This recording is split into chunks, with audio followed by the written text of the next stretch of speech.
Gracias, muy buenas tardes a todos. Lo primero quiero agradecer la invitación a participar en esta jornada, al mismo tiempo que les felicito por la constitución de esta asociación, y lo quiero hacer en la persona de Esther, su presidenta.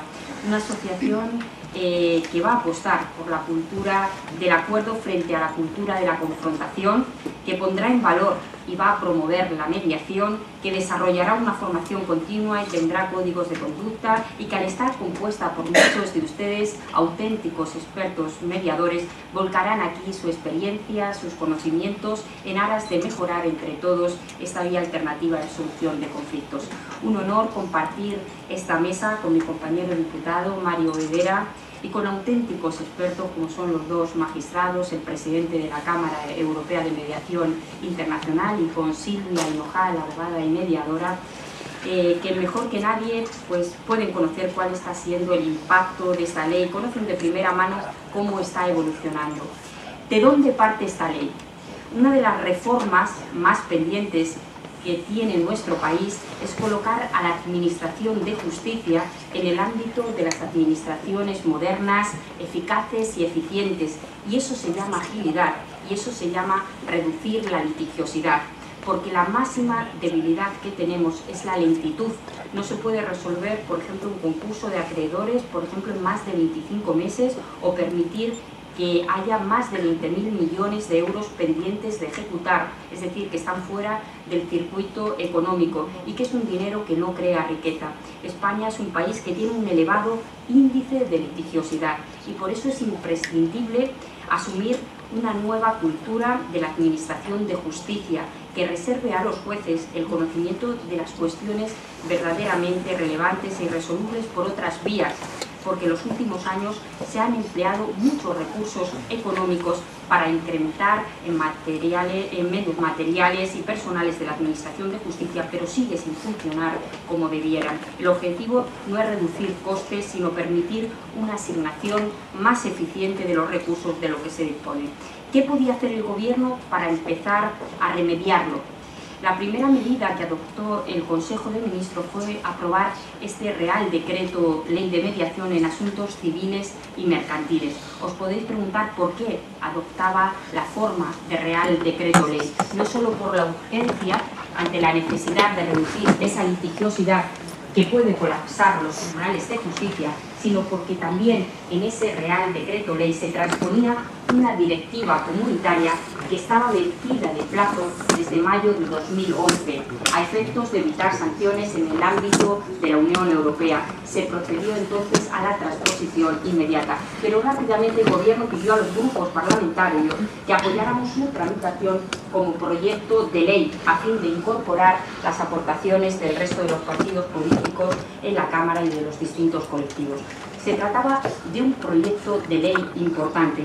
España no podía dar la espalda a la mediación. Hemos visto que en muchos países este método alternativo de conflictos ha avanzado a pesar del recelo de un primer momento. Es cierto que, por ejemplo, nosotros no tenemos esa tradición jurídico-cultural que los americanos. Por ejemplo, el derecho procesal civil americano es menos formalista y anima a las partes a negociar. Pero lo cierto es que, con independencia de esa tradición jurídica, todos los países han adoptado la mediación en su ordenamiento jurídico. Antes de ir a comisión hay muchas horas de trabajo en ponencia legislativa hasta que llegamos al dictamen, y de hecho, si se compara el texto final y el texto que el Gobierno propuso, se puede comprobar que hubo una muy buena actitud por parte de los distintos grupos de llegar a acuerdos y de intentar aunar enmiendas. Me dio, y hay que decirlo, la buena voluntad. En el Senado se mejoró aún más, se introdujeron 9 enmiendas y vino de vuelta el texto aún más enriquecido. Y en el pleno celebrado el 28 de junio volvimos a poner en valor esta figura de la mediación, y confieso que todos los portavoces tuvieron una actitud muy dialogante y de respaldo. Con esta ley se instaura en nuestro ordenamiento jurídico un régimen general de la mediación aplicable a los diversos asuntos civiles y mercantiles, y este régimen articula un procedimiento de fácil tramitación, flexible, poco costoso, confidencial y de corta duración, lo que hace más fácil el recurso a la mediación. Entre las novedades destacaba que las partes decidan desarrollar las actuaciones por medios electrónicos, lo que facilita sobremanera la tramitación de la mediación y suele conllevar un ahorro en tiempo y en costes.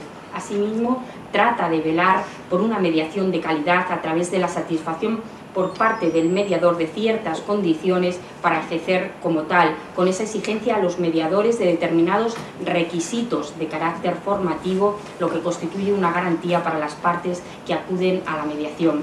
El régimen de esta ley se basa esencialmente también en el respeto a la autonomía de la voluntad de las partes, que habrán de actuar con lealtad, con buena fe y respeto mutuo. Así, por ejemplo, prevé que durante el tiempo que se desarrolle la mediación, las partes no podrán interponer entre sí ninguna acción judicial. También determina que no sea posible solicitar medidas cautelares. Además de lo anterior, la Ley 5/2012 configura la mediación de forma que su planteamiento no pueda suponer una estrategia dilatoria del cumplimiento de las obligaciones contractuales de las partes. Tras la mediación, el plazo de prescripción o caducidad no comienza a contar de nuevo, sino que vuelve al punto en el que estaba al inicio de la mediación, restando únicamente la parte del plazo no consumida.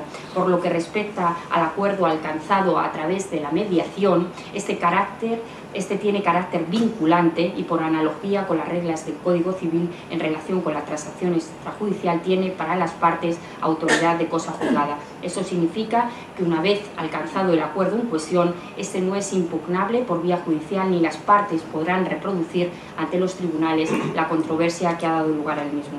El acuerdo de mediación no es un título ejecutivo per se. Esta ley prevé que para adquirir carácter de título ejecutivo, el acuerdo habrá de ser elevado a público u homologado judicialmente cuando la mediación se hubiera iniciado en el seno de un procedimiento judicial. En este sentido, la ley ha modificado también la Ley de Enjuiciamiento Civil para darle carácter de título ejecutivo al acuerdo de mediación elevado a público, de manera que si una de las partes incumple el acuerdo, podrá acordar que lo establecido en el mismo se lleve a efecto sin necesidad de realizar un juicio previo. En definitiva, la Ley 5/2012 trata de configurar la mediación como un instrumento capaz de dar soluciones prácticas, efectivas y rentables a determinados conflictos entre partes, de manera que resulte una alternativa al proceso judicial o a la vía arbitral. ¿Datos esperanzadores? Yo creo que sí. Con el soporte de esta ley, la mediación terminará por consolidarse como una fórmula alternativa de conflictos, aunque no podemos olvidar que solo una cuarta parte de los procedimientos de mediación termina en un acuerdo, dato que evidencia que en la práctica la mediación no es un fin en sí mismo, sino que está supeditada al interés real de las partes para alcanzar un acuerdo. Sí que es cierto que desde la aprobación de la ley han aumentado los asuntos que se llevan a mediación, sobre todo los de mediación familiar, pero aún queda mucho por hacer y hay que ser también autocríticos. ¿Por qué no funciona lo suficiente? Pues yo creo que es muy importante aquí la actitud también de los abogados. Es cierto que muchos se resisten a recomendar la mediación a sus clientes, muchas veces se cae en ese tópico de decir que no forma parte de nuestra cultura. Esto también se dijo en otros países donde luego ha triunfado la mediación, como Canadá, Holanda, el Reino Unido. Pero los españoles no nos gusta solucionar las cosas mediante acuerdos, o es que hay alguna prueba de que no podemos llegar a acuerdos. Es común escuchar entre compañeros abogados que ellos llevan toda la vida mediando, que saben lo que es negociar y que dicen que nada les aporta un tercero. Yo no dudo que no sepan. Por supuesto, una negociación a favor de los intereses de su cliente puede ser muy interesante y muy meritorio, pero la intervención de un mediador experto multiplica la posibilidad de negociación, dado que con la aplicación de unas técnicas se pone el énfasis no ya en las posiciones de las partes, sino en la raíz del problema, en sus verdaderos intereses y necesidades, y actúa en sesiones conjuntas o por separado, consiguiendo una comunicación más positiva y más fructífera. Si el abogado no está formado específicamente en mediación, le va a costar mediar.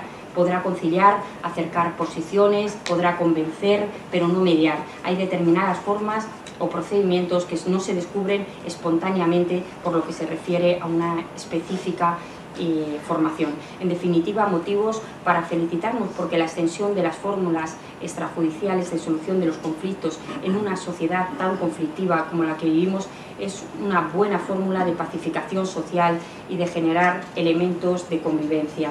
Pero aunque esta ley se regula principalmente la mediación extrajudicial, también incorporamos en esta ley la mediación intrajudicial. Los jueces, en los casos que ellos lo crean conveniente, pueden invitar a las partes a una sesión informativa y las partes deciden si continúan con la mediación o prefieren que el procedimiento continúe y que sea resuelto por el propio juez. Si deciden que la mediación continúe, el acuerdo se presentará ante el juez que haya conocido el asunto. Por último, decir que las comunidades autónomas también tienen una especial labor en este sentido. Muchas de ellas tienen leyes de mediación, incluso institutos de mediación familiar, y esta norma no entra en conflicto con las normas autonómicas.